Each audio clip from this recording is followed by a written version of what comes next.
Nicolas মাদুরোর পতনের পর চরম অস্থিরতায় ভুগছে চীন। গত 2 দশকে চীন ভেনেজুয়েলাকে প্রায় $60 বিলিয়ন বেশি ঋণ দিয়েছে। এর মধ্যে একটি বড় অংশই ছিল তেলের বিনিময়ে ঋণ চুক্তি, আর সেই তেলই এখন তাদের কট্টর প্রতিপক্ষ ট্রাম্পের দখলে। রয়টার্সের প্রতিবেদন অনুযায়ী ভেনেজুয়েলা চীনের কাছে ল্যাটিন আমেরিকার সবচেয়ে বড় ঋণী রাষ্ট্র এবং দেশটির তেল খাতের ওপর চীনের নিয়ন্ত্রণ এখন সুতোয় ঝুলছে। বর্তমানে ভেনেজুয়েলার কাছে চীনের বকেয়া ঋণের পরিমাণ প্রায় $10 বিলিয়ন থেকে $19 বিলিয়ন। মাদুরো ক্ষমতাচ্যুত হওয়ায় এই বিশাল অঙ্কের টাকা ফেরত পাওয়া নিয়ে অনিশ্চয়তা তৈরি হয়েছে। ভেনেজুয়েলার তেল ক্ষেত্রে চীনের রাষ্ট্রীয় কোম্পানি সিএনপিসি এর বিশাল বিনিয়োগ ও শেয়ার রয়েছে। প্রতিদিন ভেনেজুয়েলা থেকে যে পরিমাণ তেল উৎপাদিত হয় তার একটি বড় অংশ সরাসরি চলে যায় চীনে। কিন্তু বর্তমানে মার্কিন হস্তক্ষেপে গঠিত নতুন অন্তর্বর্তীকালীন সরকার এই চুক্তিগুলো বজায় রাখবে কিনা তা নিয়ে বেইজিং বেশ উদ্বিগ্ন।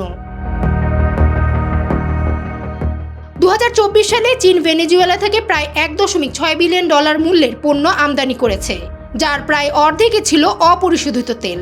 গত 1 বছরে এই আমদানির পরিমাণ কয়েক গুণ বেড়েছিল, কারণ যুক্তরাষ্ট্র কিছু ক্ষেত্রে নিষেধাজ্ঞা শিথিল করেছিল।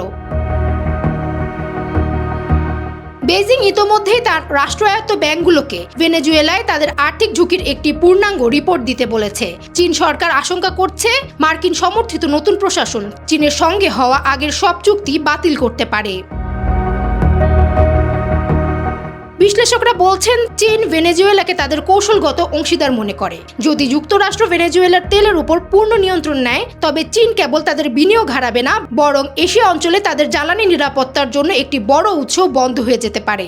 এই বিষয়ে রয়টার্স উল্লেখ করেছে, মাদুরোর পতন চীনের জন্য কেবল একটি কূটনৈতিক ধাক্কাই নয়, বরং এটি একটি বড় ধরনের অর্থনৈতিক বিপর্যয় ডেকে আনতে পারে যদি না তারা নতুন সরকারের সঙ্গে দ্রুত সমঝোতা করতে পারে। ফামিহা সুহরাওয়ার্দী, সময়ের আলো।